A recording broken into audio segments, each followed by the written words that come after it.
Bonjour, Baptiste Bécard de l'AFP. Nice est venu en Ligue 1 au Parc des Princes, vous attendez évidemment cette question, avait battu le PSG. Est-ce que, donc en Ligue 1, est-ce que c'est une motivation que vous utilisez auprès des joueurs, un sentiment de revanche à avoir pour faire cette fois-ci respecter la hiérarchie? Bien sûr, une motivation.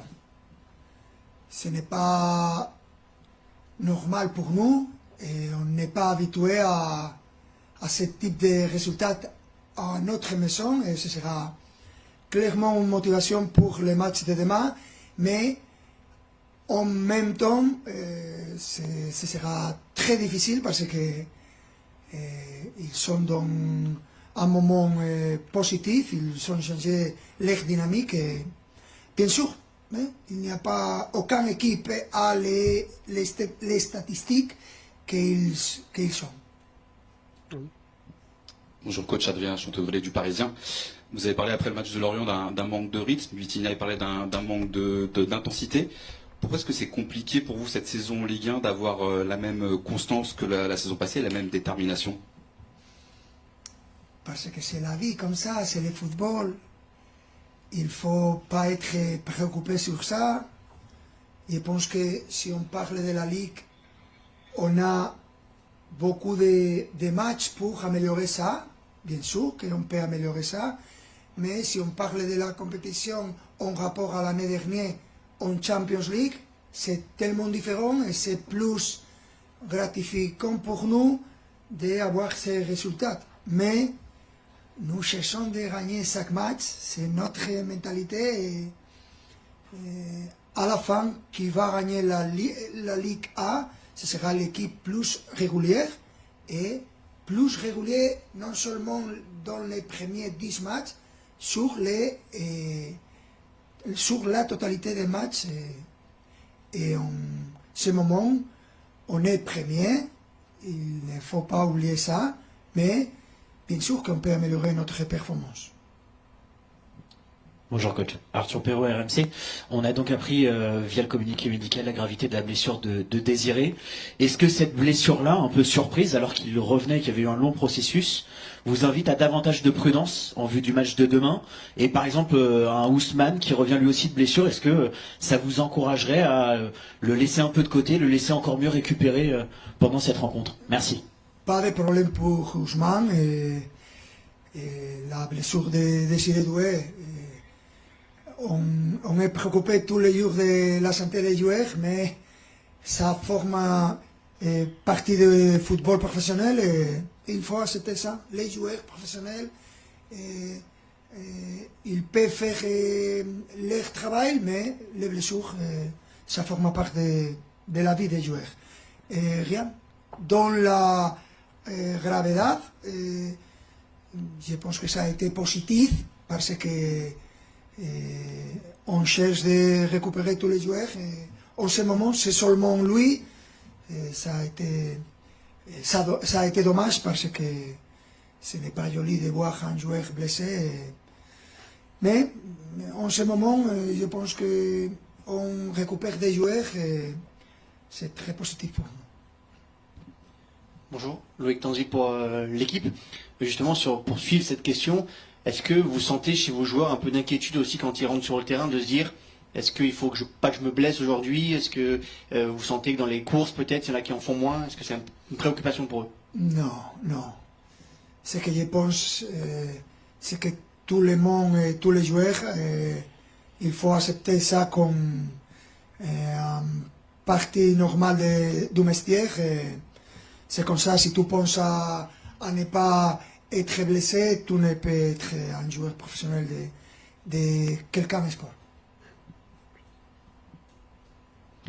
Bonjour coach, Ilyes Peters, 90 000.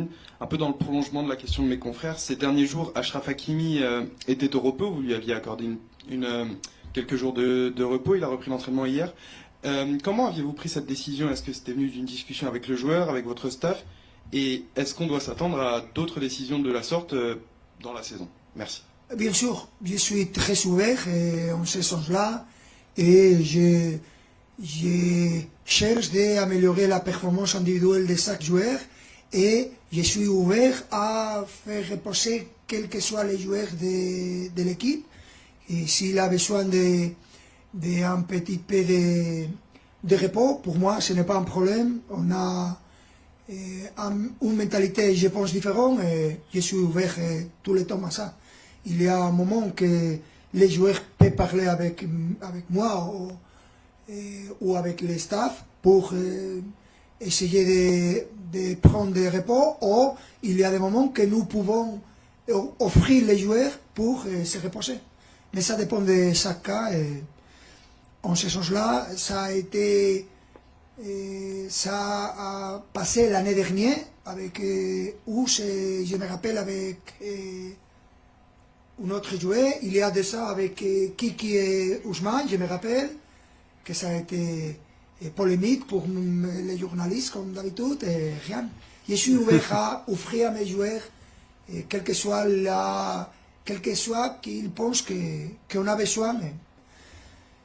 Rien de problème. J'aime comme les joueurs arrivent au travail avec la sourire, avec l'envie de jouer au football. Et ce n'est pas important d'avoir un match de repos 3 jours, 7 jours.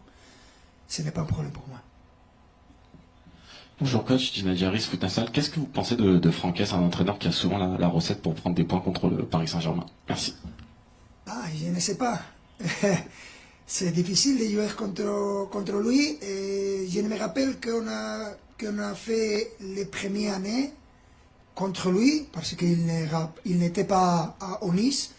Mais rien. C'est une anecdote très positive pour lui. Motiver à mes joueurs pour savoir de la difficulté de match et chercher de gagner les 3 points, que ce sera la meilleure manière pour arriver à le match de Champions League. Bonjour, Paul Tellion, la chaîne Équipe. Une question un petit peu décalée, on est le 31 octobre. Juste, c'est quoi votre rapport à la peur? Est-ce que vous avez la peur de l'échec, la peur du succès, ou est-ce que des fois vous utilisez la peur dans les discours d'avant-match? La peur? La peur. Contre qui? Contre vous-même, contre l'échec, contre le succès? La peur. La peur, c'est un mot particulier. Avoir peur, c'est intéressant si tu essayes de confronter la peur. Hein? C'est ça courageux.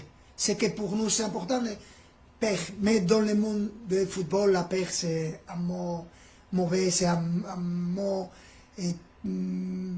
négatif et nous cherchons d'essayer. Respect peut-être. Mais dans la vie, la peur, tout le monde, toutes les personnes en quelques moments peuvent avoir de la peur, mais affronter la peur, confronter la peur, c'est ça quand tu es courageux ou tu cherches de changer la peur pour quelque chose de positif. Bonjour coach, Saïd Hamda pour Squad. Vous l'avez dit, l'OGC Nice est dans une dynamique positive et il y a un joueur en particulier qui incarne cette dynamique à l'OGC Nice, c'est Sofiane Diop qui est 3e meilleur buteur de Ligue 1 avec 5 buts. Est-ce que selon vous, la clé sur ce match-là, c'est d'isoler Sofiane Diop et quel est votre regard sur le profil de ce joueur? Merci. Je ne parle jamais, ou presque jamais de quelqu'un joué qui n'est pas au Paris Saint-Germain.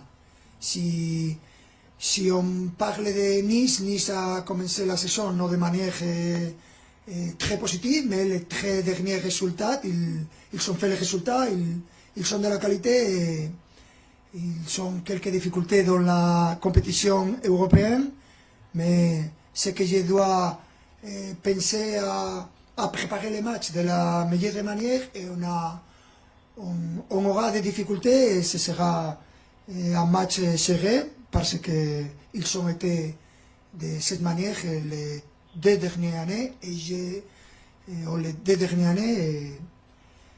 mais rien de particulier. Normalement, pour essayer de faire quelque chose d'important au Parc des Princes, ça ne dépend d'un joueur, ça dépend d'une équipe. Et bien sûr que Nice, c'est une bonne équipe. Bonjour coach, Milot Kabli, PSG Community. Pour faire écho à la question de mes confrères sur les blessures, en prenant de la hauteur, je voulais parler avec vous de l'anticipation. J'imagine que vous et vos équipes, vous devez toujours constamment anticiper les choses. On s'aperçoit que même quand vous le faites, c'est compliqué. Donc comment vous faites pour travailler avec votre staff par rapport à l'anticipation et toujours anticiper ce qui pourrait, les éléments qui pourraient survenir? Mais ça dépend d'un monde de trucs. Ça dépend de beaucoup de choses. Nous cherchons de planifier et de penser à ça, mais il y a beaucoup de circonstances différentes qui peut-être importantes et tout normalement fait un schéma et essaye à tout le temps parce que ça dépend du match, ça dépend de la physique de chaque joueur, ça dépend de l'âge de chaque joueur, ça dépend de beaucoup de variantes. Ce n'est pas facile, mais c'est le métier, c'est le travail d'entraîner, non seulement de moi en tant qu'entraîneur, sinon de tous les entraîneurs de les équipes de football, non seulement professionnels, et aussi amateurs. Bonjour coach, HLH pour Beurre FM. Depuis le début de saison, on a senti une animation collective défensive qui semble être un peu plus en difficulté. Est-ce que c'est lié au fait que vous avez modifié quelque chose cette année, comme vous cherchez systématiquement à améliorer votre équipe? Est-ce qu'il y a un paramètre en particulier sur lequel vous souhaitez travailler, mettre un accent dessus? Ou bien c'est simplement la vie, comme vous aimez si bien dire? Si je suis honnête, je dois dire que je suis plus content cette année del métier défensif que l'année dernière. Mais dans le football, il y a des moments où tu ne pas prendre les mérites et tu ne pas prendre les résultats que tu mérites, mais en ce sens-là, je pense qu'on a amélioré la manière que nous défendons et je pense que on a concédé plus de buts de ce que nous méritons et je suis content. Je pense qu'on est en train d'améliorer ça, mais à chaque fois tu dois analyser tout et je pense que pendant toute la saison, on va voir que le nombre de buts qu'on concède, ce sera, j'espère, moins. Mais on va voir. Mais je suis plus content cette année que l'année dernière en ce moment de la saison. Merci.